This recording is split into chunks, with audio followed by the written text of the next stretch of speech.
Comment réaliser le quiz ludique Qui veut gagner des bonbons? La technique d'abord. Pour réaliser ce quiz, j'ai recours à deux logiciels, Socrative et PowerPoint. Commençons par Socrative. Je me rends sur le site Socrative Teacher. J'entre mon login et mon mot de passe. J'arrive ainsi sur mon tableau de bord.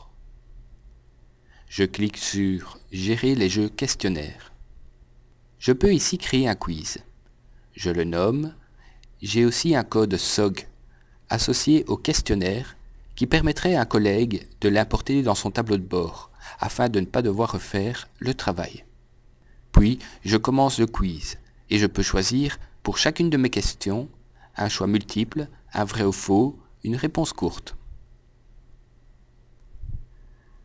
Une fois cela terminé, je me rends dans mon tableau de bord. À partir de là, je peux démarrer un quiz. Je le sélectionne dans la liste et avant de le lancer, je précise à quel rythme je souhaite le soumettre, à celui de l'apprenant ou à celui du formateur. Dans ce cas, je choisis le rythme du formateur, car les questions seront ciblées en fonction des appels au public demandés. C'est tout pour le moment. Je communique aux apprenants le numéro de salle. Je me rends à présent sur le site Socrative Student pour voir l'envers du décor. Ici, l'apprenant peut directement se connecter en complétant le numéro de salle du formateur. Il arrive alors sur une page où le message suivant apparaît. Dès qu'un candidat fait appel au public, je bascule du PowerPoint vers le site Socrative Teacher. Je me rends à la question souhaitée. L'apprenant recevra instantanément la question sous les yeux. Il choisit la réponse qui lui convient et la soumet. Je vois, quant à moi, en temps réel, le nombre de votants ayant répondu. Le moment venu, j'affiche alors le classement des réponses. Poursuivons avec PowerPoint. Le PowerPoint comporte 4 dias pour chacune des questions. La première dia reprend la question et le choix multiple entre 4 réponses. En cliquant sur la bonne réponse, cela me renvoie à la dia 3. En cliquant sur une mauvaise réponse, je suis renvoyé à la dia 4. Le candidat dispose des 3 jokers bien connus. L'appel à un ami qui, ici, figure parmi le groupe des apprenants. Le joker 50-50 qui, par un clic, renvoie à la dia 2. Et enfin l'appel au public qui renvoie sur le site Socrative Teacher dont je viens de vous parler et qui me permet de lancer la question correspondante à l'écran des apprenants déjà connectés. Pour revenir sur le diaporama, je bascule à l'aide des touches Alt plus tabulation. La deuxième dia est donc le joker 50-50. 2 propositions sont enlevées pour faciliter le choix. La dia est masquée car elle ne doit apparaître que si nécessaire, c'est-à-dire par un clic renvoyant sur celle-ci. La troisième dia est la bonne réponse.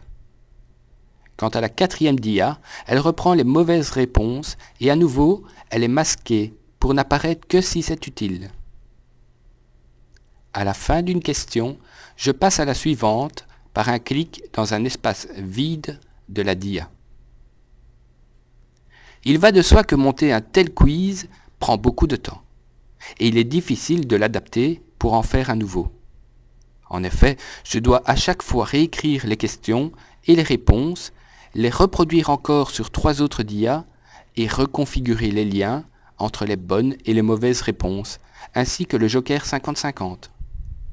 Pour info, ce quiz-ci, qui reprend 27 questions sur une centaine de dias, m'a pris environ 8 heures.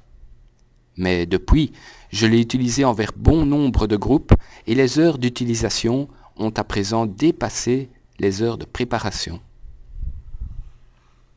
Le jeu à présent. Les apprenants répondent chacun à leur tour à une question. Les autres n'ont pas le droit de souffler la réponse. Toutefois, ils doivent rester attentifs car, à chaque instant, ils peuvent être appelés en renfort au moyen du joker, appel à un ami ou appel au public. Quant à moi, Jean-Pierre, je mène le jeu. Je n'hésite pas à répéter la réponse d'un air impassible ou intrigué, à souligner ou évaluer l'hésitation d'un apprenant, à froncer les sourcils devant toute certitude, à amener à procéder par élimination, etc. Par expérience, le stress du jeu amène rapidement à déstabiliser, à semer le doute, et cela oblige, par conséquent, à mener une réflexion plus approfondie.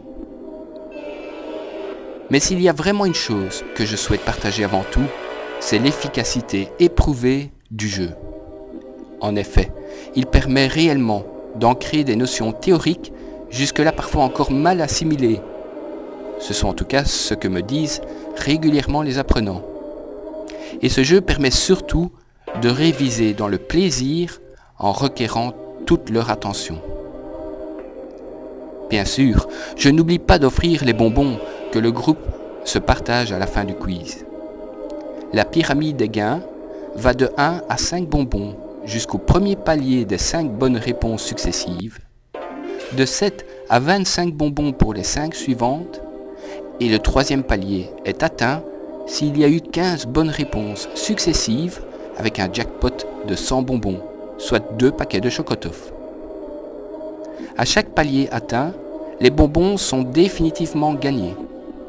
Si une mauvaise réponse est donnée, on recommence au bas de la pyramide, et ce, jusqu'à la fin du quiz. Rassurez-vous, jusqu'ici, je n'ai jamais dû ouvrir plus d'un paquet de Chocotoff.